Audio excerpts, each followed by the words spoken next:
Hello students, welcome to our YouTube channel maths study hub.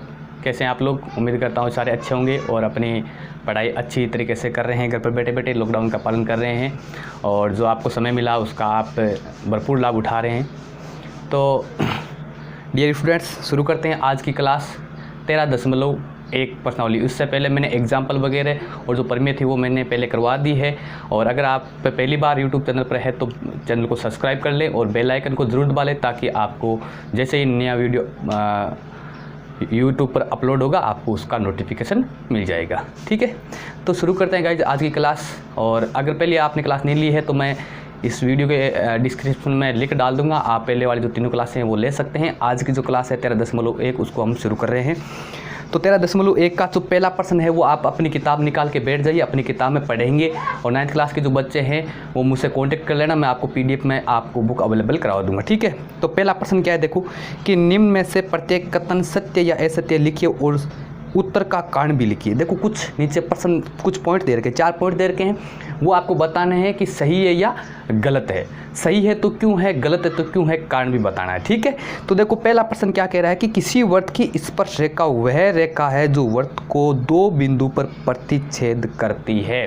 क्या कह रहा है कि एक वृत्त है और उसकी स्पर्श रेखा इस वृत्त को 2 बिंदुओं पर प्रतिच्छेद करेगी। ये बात क्या है, असत्य है।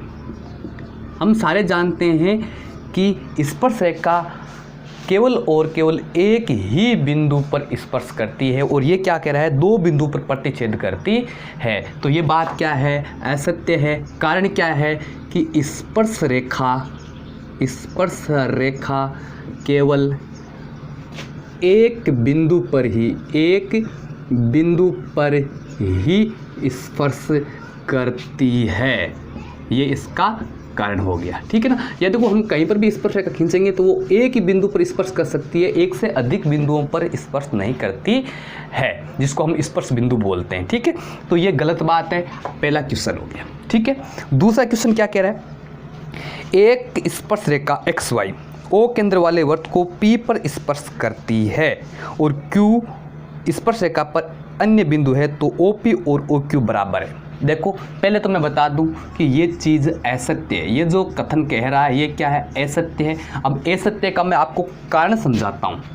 असत्य का कारण क्या है, देखो ये क्या कह रहा है कि एक O केंद्र वाला वृत्त है, ठीक है, उसकी एक XY नाम की कोई स्पर्श रेखा और P क्या है, स्पर्श बिंदु है। दूसरी बार क्या कह रहा है कि इसी रेखा पर कोई तीसरा बिंदु Q है। जैसे मान लिया कि यहाँ पर कोई Q है। ठीक है, अब ये निश्चित है कि ये जो Q है ये वृत्त से क्या है, बाहर है। ठीक है, तो ये क्या कह रहा है कि OP और OQ क्या है, दोनों बराबर है। ये तो कह रहा है ना कि OP और OQ बराबर है। सरासर गलत बात है। मैंने आपको पहली प्रमेय बताई थी, उस प्रमेय में भी हमने ये सिद्ध किया था कि ये बिंदु वृत्त के बाहर है, तो निश्चित है कि ये त्रिज्या से बड़ा होगा। ठीक है, तो ये क्या हो गया, असत्य। क्योंकि असत्य, इसका कारण क्या है, क्योंकि Q बिंदु वृत्त से बाहर स्थित है। और ये बात मैंने आपको पहले वाली क्लास में बताई थी कि जो बिंदु वृत्त से बाहर होता है उसके लिए क्या है कि OP है वो क्या है, OP है वो छोटी है किससे, OQ से। क्योंकि वृत्त के बाहर, सीधी सी बात है, वृत्त के बाहर है तो ये क्या कर गया, इस परिधि को पार कर गया। और ये तो OP तो क्या है, परिधि के बराबर, परिधि पर ही घूमेगा। ठीक है, तो ये बाहर हो गया, इसका मतलब क्या, OQ क्या है, बड़ा है। तो दूसरा कथन भी क्या आपका असत्य है। ठीक है, आगे देखो तीसरा, वृत्त पर स्थित बिंदु P व Q पर 2 स्पर्श रेखाएं LM एवं XY खींची गई है। आगे क्या कह रहा है, यदि PQ व्यास है तो LM समांतर XY होगी। देखो क्या कह रहा है,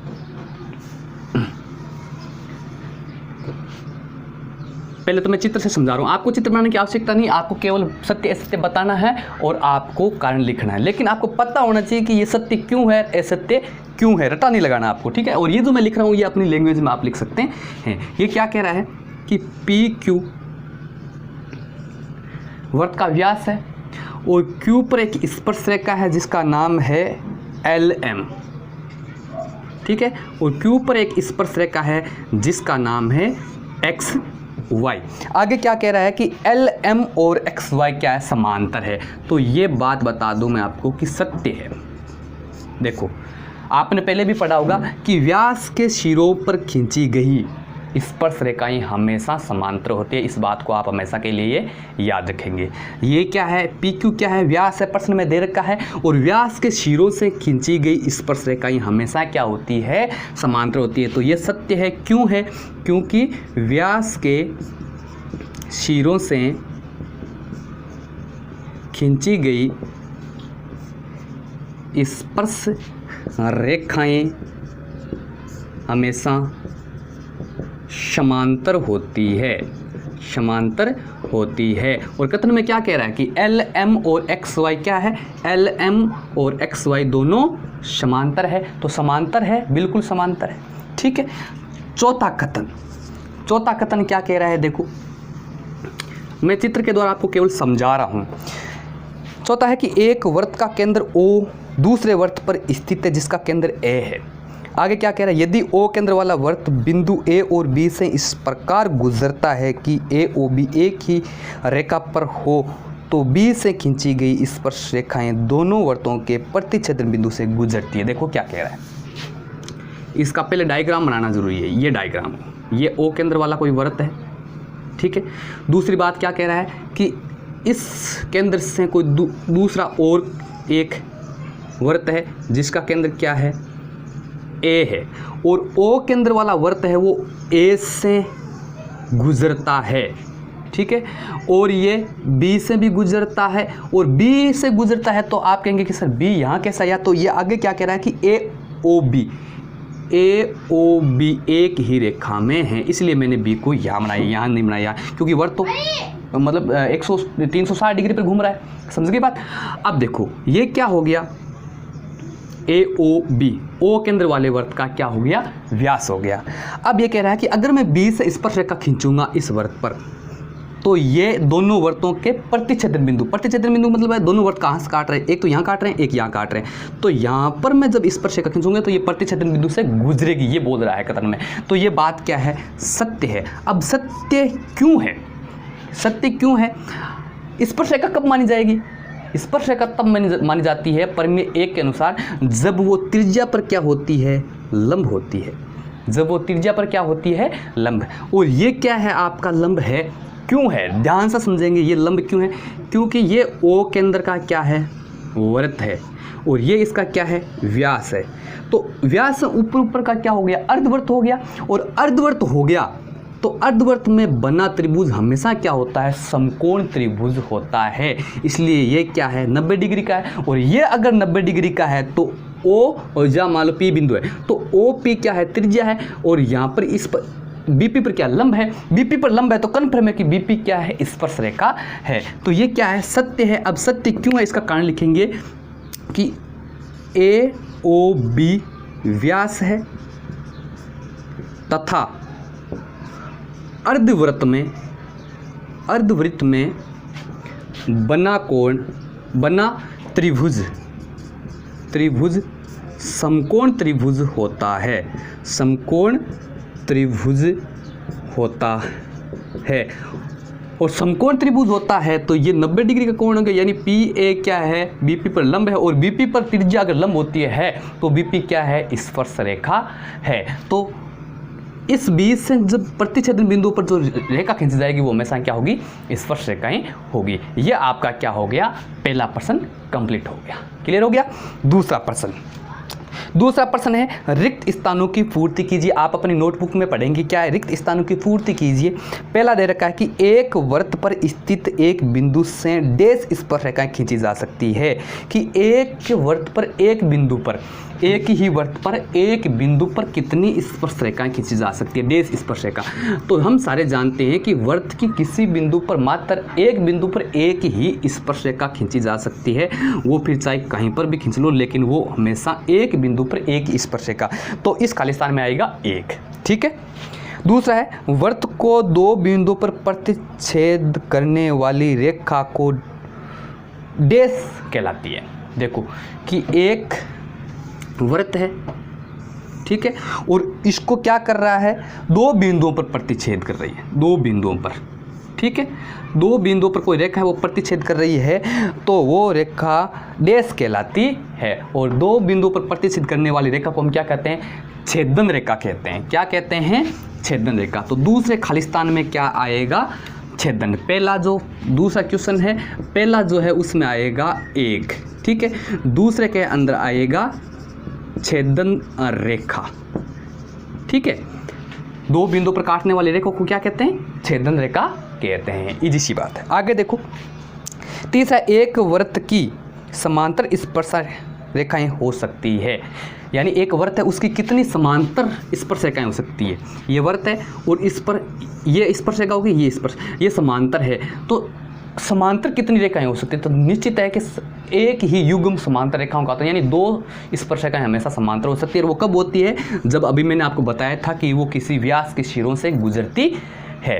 तो इसमें आएगा 2, तीसरे में क्या आएगा, 2 समांतर रेखाएं हो सकती है। चौथा है, वृत्त तथा स्पर्श रेखा के उभयनिष्ठ बिंदु को क्या कहते हैं।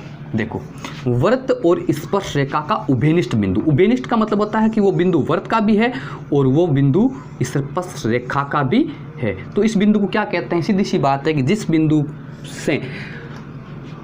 बिंदु से स्पर्श रेखा गुजरती है उस बिंदु को हम क्या बोलते हैं, स्पर्श बिंदु बोलते हैं। क्या बोलते हैं, स्पर्श बिंदु। तो चौथा जो पॉइंट है उसके खाली स्थान में आएगा स्पर्श बिंदु बोलते हैं, ठीक है, स्पर्श बिंदु आएगा। तो ये चीज़ें आपको, ये नहीं है कि आपने सत्य ऐसे लिख दिया या आपने केवल खाली स्थान भर दिया, ये चीज़ें आपको याद रखने की है कि मौखिक चीज़ें हैं, ठीक है। आगे चलते हैं। देखो, तो ये तो हो गया हमारा 2 क्वेश्चन छोटे छोटे जो आसानी से हम कर सकते हैं और ये चीज़ें आपको याद रखनी है। नेक्स्ट क्वेश्चन देखो क्या है, 2 सेकेंडरी वर्तों की त्रिज्याएं क्रम से 5 सेंटीमीटर तथा 3 सेंटीमीटर। सेकेंडरी वर्त कौन से होते हैं, ऐसे वर्त जिनका केंद्र एक ही होता, त्रिज्या अलग अलग होती है। बड़े वर्त की उस जीवा की लंबाई ज्ञात कीजिए जो छोटे वर्त को स्पर्श करती है। बहुत अच्छा क्वेश्चन है, बहुत ही इंपॉर्टेंट क्वेश्चन है। तीसरा क्वेश्चन क्या कह रहा है कि 2 सेकेंडरी वर्त है। सेकेंडरी का मतलब है कि ये केंद्र हो गया, एक वर्त ये हो गया और दूसरा वर्त ये हो गया, ठीक है। आगे क्या कह रहा है कि एक वर्त की तो त्रिज्या 5 सेंटीमीटर है और एक की 6 सेंटीमीटर है। बड़े वर्त की उस जीवा की लंबाई ज्ञात है। बड़े वर्त की एक जीवा है जो छोटे वर्त की क्या है, स्पर्श रेखा है। बड़े वर्त की तो जीवा है और छोटे वर्त की स्पर्श रेखा है, ठीक है। मान लो कि O के अंदर का कोई वर्त है, ठीक है, और AB जीवा है और छोटे वर्त P को ये यहाँ पर स्पर्श करती है। क्लियर हो गया। अब हम जानते हैं कि बड़े वर्त की त्रिज्या जो है OA वो तो दे रखी है 5 सेंटीमीटर और छोटे वर्त की त्रिज्या है वो दे रखी है आपको कितनी, 3 सेंटीमीटर है। ये 3 सेंटीमीटर है और ये 5 सेंटीमीटर है। आपको क्या पूछा है, AB की लंबाई पूछी है। क्या पूछी है, AB की लंबाई पूछी है। तो पहले क्या कर लेंगे, माना O केंद्र के 2 सेकेंडरीय वृत्त है। एक चीज़ तो ये मान ली, AB बड़े वृत्त की जीवा है और छोटे वृत्त की स्पर्श रेखा है। यह चीज़ हमने कहाँ से मानी, जो हमें प्रश्न में दे रखा है उसके अकॉर्डिंग माना है, ठीक है। अब क्या करेंगे, देखो हमें क्या करना है, AB की लंबाई ज्ञात करनी है। हम जानते हैं कि क्या जानते हैं कि AP बराबर PB, यानी AP बराबर BP, ये बराबर होती है। क्यों होती है, क्योंकि आपने 9th क्लास में पढ़ा होगा कि किसी जीवा पर केंद्र से डाला गया लंब जीवा को 2 बराबर भागों में डिवाइड करता है। ये निश्चित है कि ये क्या है, 90 डिग्री का कोण है। अब 90 डिग्री का कोण क्यों, देखो सारी चीज़ें आप अपने दिमाग में लेके चलेंगे। ये 90 डिग्री का कोण क्यों है, ये 90 डिग्री का कोण इसलिए है क्योंकि ये क्या है, इस छोटे वर्ष की त्रिज्या है और ये क्या है, स्पर्श रेखा। तो स्पर्श रेखा पर त्रिज्या क्या होती है, लंब होती है। तो ये तो हो गया 90 डिग्री का। अब ये क्या है, बड़े वर्त की जीवा है और ये इसके केंद्र से डाला गया लंब है। तो केंद्र से डाला गया लंब जीवा को समद्विभाजित करता है। तो ये कारण, इसका कारण लिखेंगे, केंद्र से जीवा पर डाला गया लंब जीवा को समद्विभाजित करता है, समद्विभाजित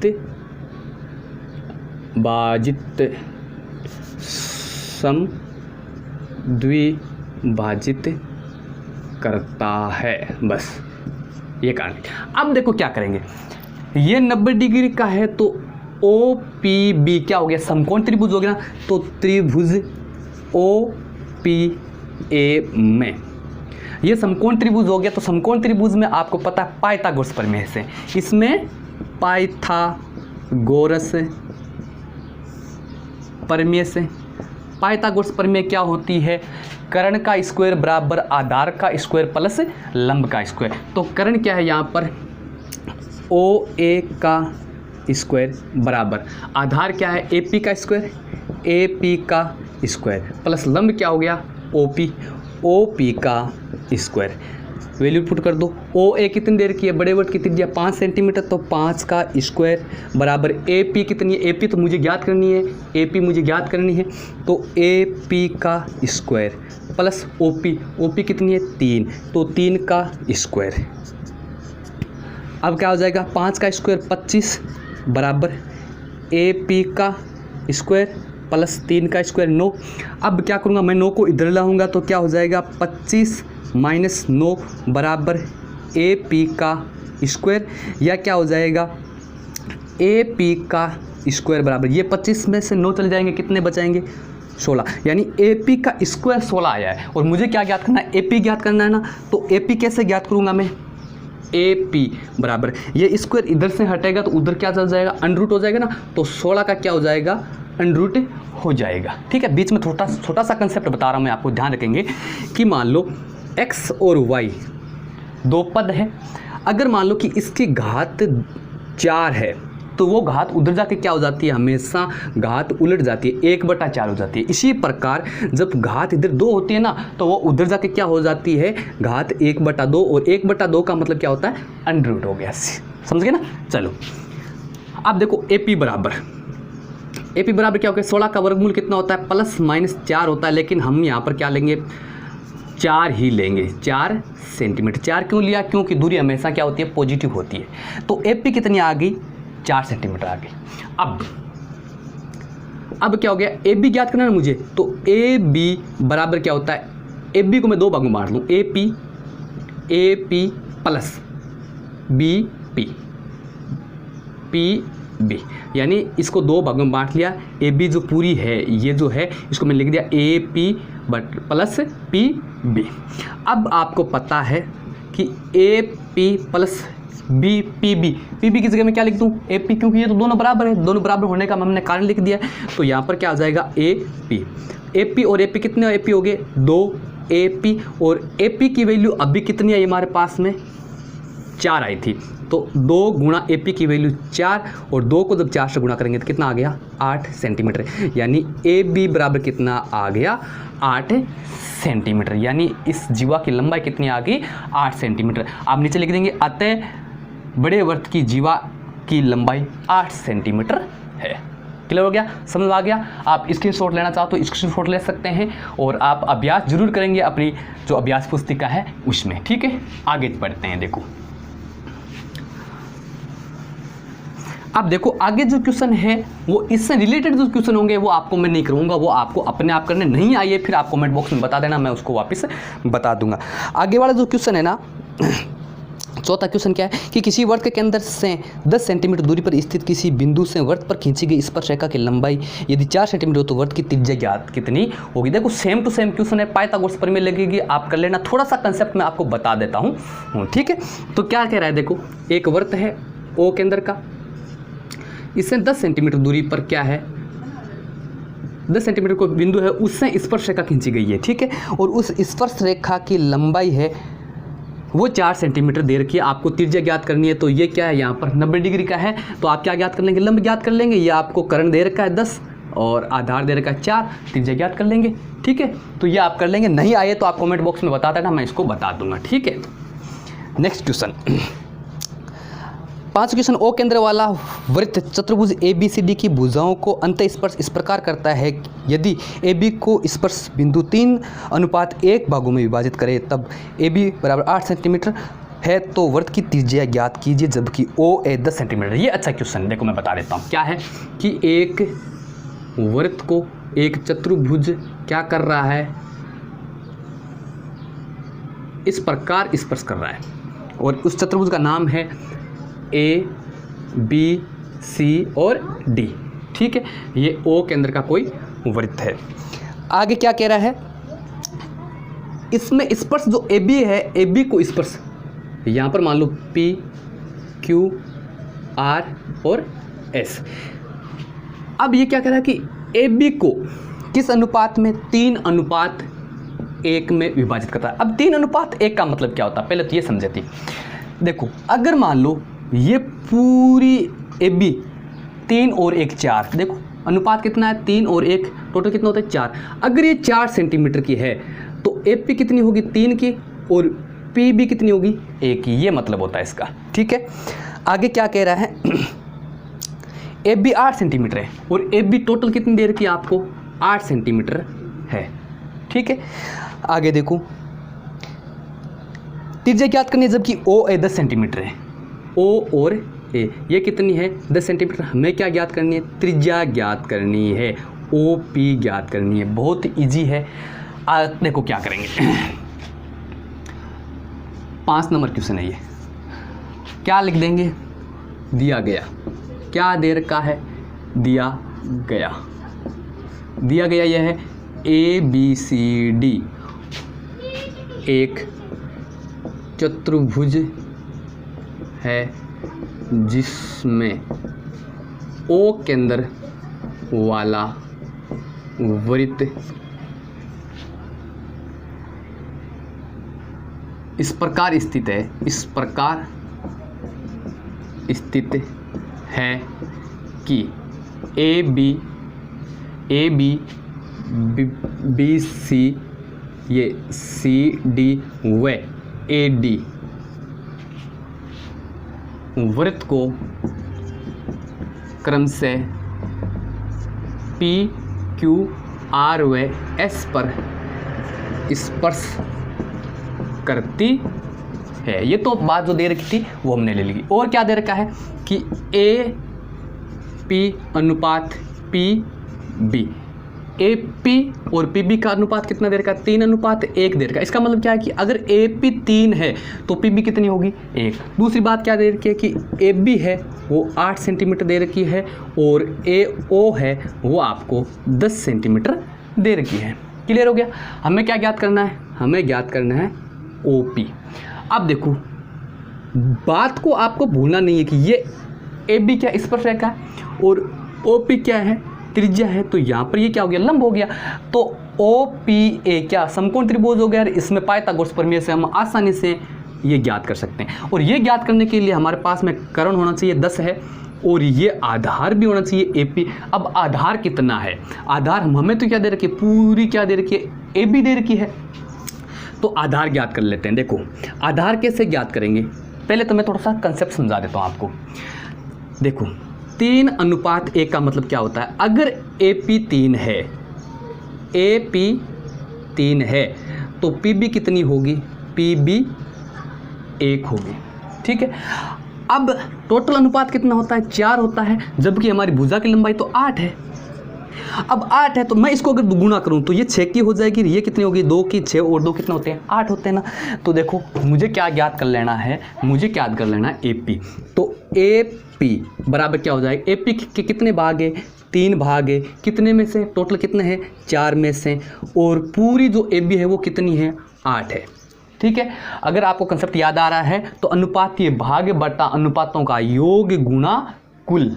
ठीक है ना, ये किसी का अनुपात ज्ञात करने का सूत्र होता है। तो अनुपातीय भाग AP का अनुपातीय भाग कितना है 3 है, टोटल कितना है बट्टे में टोटल 4 है, और पूरी जो लंबाई है वो कितनी है 8 है। तो ये 2 बार कट जाएगा और 3 को 2 से मल्टीपल करूँगा, कितना आ गया 6 सेंटीमीटर। यानी ये कितनी आ गई 6 सेंटीमीटर और ये 10 है। तो पाइथागोरस प्रमेय से मैं OP ज्ञात कर सकता हूँ। तो समकोण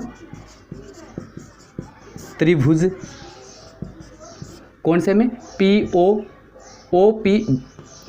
OPA में पाइथागोरस प्रमेय से, पाइथागोरस प्रमेय से। इसमें क्या लगा देंगे आप, पाइथागोरस प्रमेय लगा दें। अब पाइथागोरस प्रमेय क्या होते हैं, कर्ण का स्क्वायर, कर्ण क्या है AO का स्क्वायर बराबर आधार का स्क्वायर, आधार क्या है AP का स्क्वायर, AP का स्क्वायर प्लस लंब क्या है OP का स्क्वायर। मान रख दो, OP का मान ज्ञात कर लो। AO कितना है 10, तो 10 का स्क्वायर बराबर AP कितनी है 6, तो 6 का स्क्वायर प्लस OP मुझे ज्ञात करनी है इसका स्क्वायर। आगे कर दे रहा हूँ। तो 10 का स्क्वायर कितना होता है 100 बराबर इसका कितना होता है 36 प्लस OP का स्क्वायर। अब 36 को इधर ले आऊँगा तो 100 माइनस 36 बराबर OP का स्क्वायर, या OP का स्क्वायर बराबर 36 में से 6 जाएगा कितना बचाएगा 64, ठीक है। और OP बराबर क्या हो जाएगा, इधर स्क्वायर हटाऊंगा तो उधर क्या हो जाएगा अंडर रूट लग जाएगा, और अंडर रूट लगाऊंगा तो OP बराबर कितनी आ जाएगी 8 सेंटीमीटर। तो त्रिज्या कितनी होगी 8 सेंटीमीटर। क्लियर हो गया। तो इस प्रकार हमारा ये 5वां प्रश्न क्लियर हो गया। आप स्क्रीनशॉट लेना चाहते थे स्क्रीनशॉट ले सकते हैं, और आप इसका अभ्यास जरूर करेंगे, ठीक है। आगे वाला क्वेश्चन देखो, 6वां या 7वां क्वेश्चन। मेरे जो ऑफलाइन स्टूडेंट्स हैं उनसे मैं फिर रिक्वेस्ट करूंगा कि आप जो अभ्यास कर रहे हैं, बहुत सारे बच्चों की मेरे पास में व्हाट्सअप आ रहे हैं और कुछ बच्चों के व्हाट्सअप इमेज नहीं आ रही है। मैं फिर से रिक्वेस्ट करूंगा कि आप जो अपनी बुक में जो नोट्स बना रहे हैं उसके आप मुझे व्हाट्सअप इमेज ज़रूर भेजेंगे। 6वां क्वेश्चन देखो, 6वां क्वेश्चन क्या है, अच्छा क्वेश्चन है, एक O केंद्र वाला वृत्त चतुर्भुज ABCD की चारों भुजाओं को अंतःस्पर्श इस प्रकार करता है, सॉरी ये हो गया था। आगे देखो, एक वृत्त एक चतुर्भुज की सभी भुजाओं को स्पर्श करता है। एक चतुर्भुज है और वो वृत्त की सभी, चतुर्भुज की सभी भुजाएं हैं, वो वृत्त को क्या करती है स्पर्श करती है। वही चित्र बन रहा है, ये लो, ठीक है। वृत्त एक चतुर्भुज है, वो वृत्त को क्या कर रहा है स्पर्श कर रहा है। सिद्ध कीजिए कि केंद्र पर सम्मुख भुजाओं द्वारा अंतरित कोण संपूरक होते हैं। बहुत अच्छा क्वेश्चन है। देखो क्या कह रहा है, मान लो कि ABCD एक चतुर्भुज है और ये PQRS पर इसको क्या कर रहा है स्पर्श O केंद्र वाला है, ठीक है। अब ये प्रश्न में क्या कह रहा है कि इसकी जो भुजाएं हैं वो केंद्र पर सम्मुख भुजाएं, सम्मुख भुजा का मतलब क्या कि AB की सम्मुख भुजा का मतलब इसके सामने कौन सी होगी CD होगी, और BC के सामने की कौन सी होगी AD होगी। इन सम्मुख भुजाओं द्वारा केंद्र पर जो कोण अंतरित होता है वो क्या होता है संपूरक होता है। क्या होता है संपूरक। संपूरक कोण का मतलब क्या होता है आप समझते हो, संपूरक कोण का मतलब होता है ऐसे दो कोण जिनका योग 180 डिग्री होता है, उन कोणों को क्या कहते हैं संपूरक कोण कहते हैं, ठीक है। चलो आगे देखो, अब मैं क्या करता हूं इनको ऐसे मिला देता हूं, ये लो साहब। अब देखो कोण AOB और कोण COD इनका योग कितना आना चाहिए 180, यानी ये दो कोणों आपस में क्या संपूरक। संपूरक का मतलब क्या हो गया, ये दोनों कोण क्या है इनका योग कितना 180 डिग्री। इसी प्रकार कोण कौन सा BOC और कोण कौन सा AOD, इन दोनों का योग भी कितना आना चाहिए 180 आना चाहिए, ठीक है। चलो अब देखो कैसे करेंगे इस प्रश्न को। मान लो कि ये 1 नंबर कोण है, ये 2 नंबर, ये 3 number, 4 number, 5 number, 6 number, 7 number और 8, ये 8 कोण बन रहे हैं। तो पहले क्या करेंगे, मानना वो बात लिखेंगे जो पीछे वाले क्वेश्चन के अंदर मैंने लिखी थी। ABCD एक चतुर्भुज है जिसकी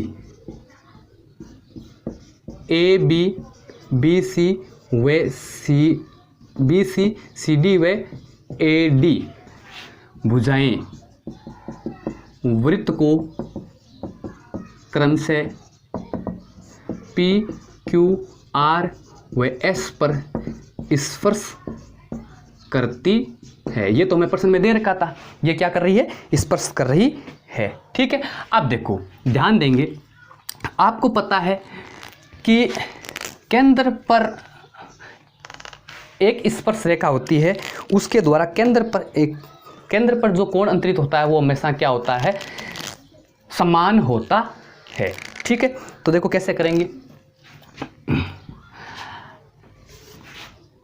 अब कि कोण 2 और 3 कोण बराबर है। क्यों? देखो एक बार समझाऊंगा फिर मैं पूरा इसको राउंडली पूरा लूंगा। देखो ध्यान से समझ लेना, मैं साइड में समझा देता हूँ। ये मान लो स्पर्श बिंदु, यहाँ पर कोई बाह्य बिंदु है, ये इस वर्ग को क्या कर रहा है? स्पर्श कर रहा है। तो आपको पता है कि ये कोण यानी कि स्पर्श रेखा द्वारा केंद्र पर बनाए कोण क्या होते हैं? बराबर होते हैं। तो ये कोण और ये कोण क्या होगा? बराबर होगा। मैंने आपको अलग से कॉन्सेप्ट समझा दिया है, अब मैं सीधा लिख रहा हूँ। देखो कोण 2 बराबर कोण 3। अब कारण एक बार लिख देंगे। क्या लिखेंगे? कि इस बाह्य बिंदु से खींची गई स्पर्श रेखाएं केंद्र पर समान कोण अंतरित करती है। ठीक है, अंतरित करती है। ये एक बार लिख दिया हमने। अब क्या करेंगे? सारों में लिख देंगे। कोण 4 और ये भी क्या है? बी भी क्या है? बाह्य बिंदु। ये 2 स्पर्श रेखा होगी तो इसके द्वारा केंद्र पर कोण 4 और कोण 5 बराबर है। इसी प्रकार कोण 6 और कोण 7 भी, कोण 6 और कोण 7 भी क्या है? बराबर है। और कोण 8 और कोण 1, क्योंकि ये डी बिंदु है और ये स्पर्शरेखा, ये स्पर्शरेखा है, तो इनके द्वारा भी केंद्र पर जो कोण बन रहा है कोण 8 बराबर कोण 1, ये क्या है? बराबर है। क्लियर हो गया? आगे देखो, किसी बिंदु पर बने सभी कोणों का योग 360 डिग्री होता है। 360 डिग्री होता है। ठीक है, ये क्या होता है? थोड़ी सी मार्कर में मैं शेप फिल कर लेता हूँ।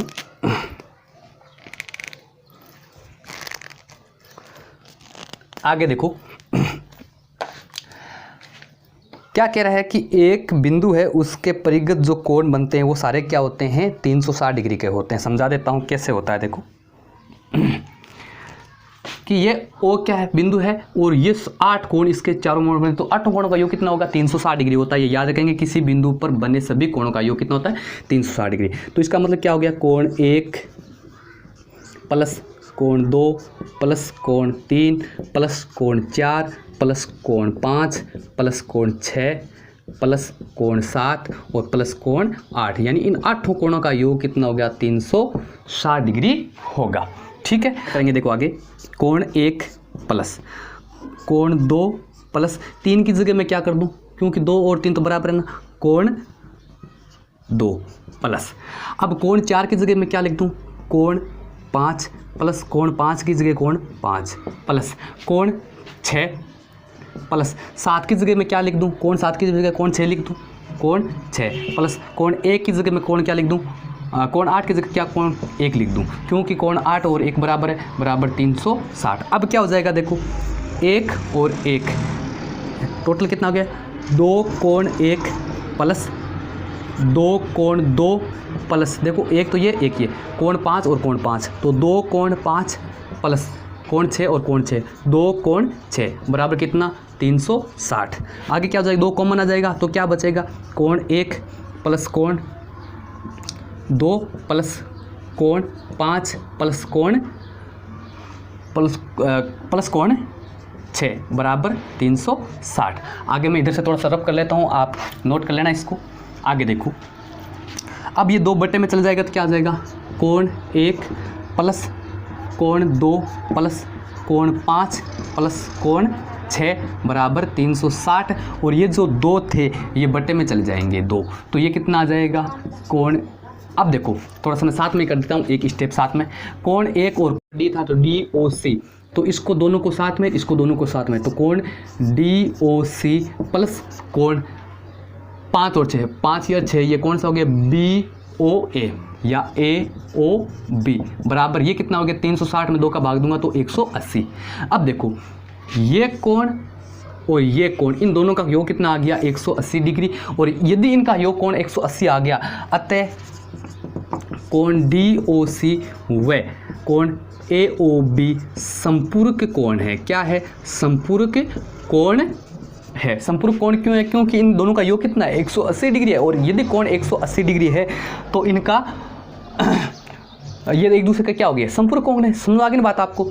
इसी प्रकार वापस क्या करेंगे, इसी प्रकार अगर करेंगे, इसी प्रकार तो क्या आ जाएगा, कोण AOD, कोण AOD व कोण BOC, BOC भी संपूरक कोण है। ठीक है, ये भी क्या है, संपूरक कोण है। तो आज की क्लास गाइज हम यहीं समाप्त करते हैं। वीडियो को लाइक करना, शेयर करना और अपने दोस्तों को भी बताना। Love you, take care, bye bye.